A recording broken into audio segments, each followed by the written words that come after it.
Okay, once more, I want to talk about the disinformation, embarrassingly bad AI videos that are supposed to be Portland, Oregon, and how, unfortunately, people on the right, I assume probably a lot of older folks, especially on Facebook, are believing it. I get a lot of people in my comments who tell me that their parents or their grandparents are watching bullshit on Fox or looking at posts on Facebook, and they are unable to distinguish fact from fiction.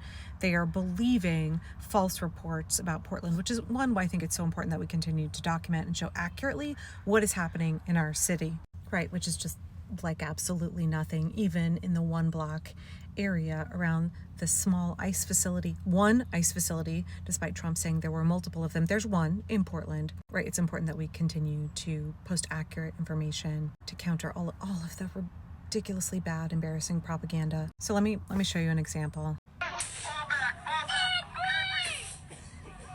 him up! Watching second round, stand by. So this is just like an AI slop account, and they post lots of bad AI videos. But folks in the comments are like, I support ICE, shit like that. So unfortunately, we could talk about whether this is a reality of the overlap of the fact that Republicans are also very much a gerontocracy. But we see Republican politicians regurgitating shit like this. Now, again, are they unable to distinguish? Like, Donald Trump in his medbed video, posting obvious AI slop, believing that it's real. Donald Trump posts AI videos of himself and doesn't realize that he didn't actually do that interview. He didn't actually say those things. That's just an AI generated video of him. Now, to be fair, somewhere along the line, somebody from his staff caught that medbed video and took it down because it's just so fucking embarrassing. But we had the Oregon GOP, and in my next video, I want to talk about the GOP here in Oregon. They are notorious for being very far right and really cringe and embarrassing. They posted an image with claims about Portland, Oregon, and that image was actually 2 images smashed together, neither of which are from Portland. One was from South America, one was from 2017. By the way, thank you to The Guardian for covering this. I know we've been talking about it here locally, but I really appreciate how much The Guardian is committed to accurately reporting what's happening in Portland.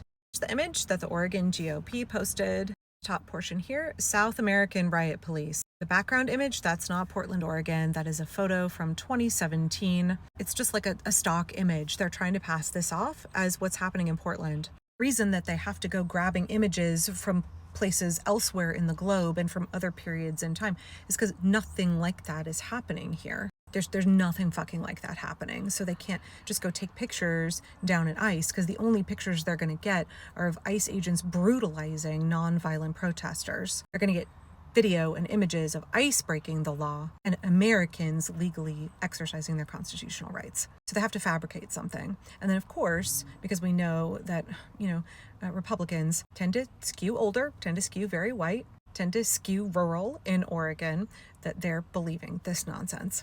Fortunately, these are the same kinds of folks who are likely to believe the lies coming out of Fox News, like Jesse Waters and this interview with somebody they claim is Eric, a former Antifa from Seattle. Actually is most likely Jonathan Glenn, a Fox News producer, giving the most cringy, embarrassing, unbelievable false depiction of an Antifa protester. By the way, Antifa is not an organization. It just means somebody who's anti-fascist.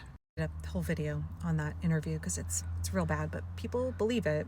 I don't actually know how we effectively counter the disinformation other than just posting facts, just posting accurate video, telling people what it's like to actually be living here, showing them what our city looks like, countering the propaganda, the lies of the regime with as much documentary evidence as we possibly can. I get people in my comments all the time who are just really heartbroken that they have loved ones who are, completely hoodwinked by this kind of a thing. They believe the lies. They're unable to discern what is accurate and what is just AI slop, what is propaganda, what is outright lies. These are the same people who believed Donald Trump when he said he would make America great again. These are the same people who believe the lies that he told and so easily discounted the truth. And on some level, right, they want to believe these lies.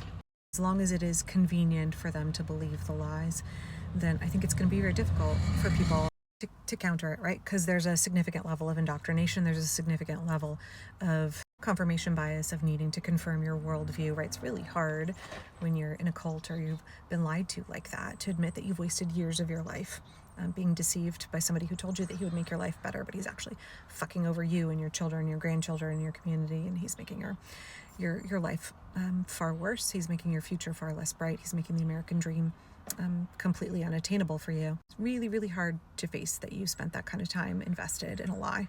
So, when you and I look at these AI videos or these clearly doctored images, we could be like, oh my God, how is anybody believing this? I think there definitely is an element at which, we know that as people get older, they experience some cognitive decline, but in general, older folks are far less better at being able to discern what is legitimate and what is manufactured, what's AI, what is a deep fake. And as that technology gets more and more sophisticated, now the video I showed at the beginning is not even remotely sophisticated. It's embarrassingly bad, but unfortunately, we still have to face the reality that we have retirees who spend a large quantity of time consuming Fox News and thumbing through Facebook. I want to talk about that in the next video. Somebody who makes content on Facebook. It's definitely a challenge interfacing with older white Americans who are real deep into the disinformation, who spend a lot of time following all of the accounts that are just like, that just exist to lie to them and to deceive them. Actually, I'll probably end this video here and I'll go talk about that, because Facebook does a tremendous amount of harm, tremendous amount of deception that is being done to our parents and grandparents on that platform.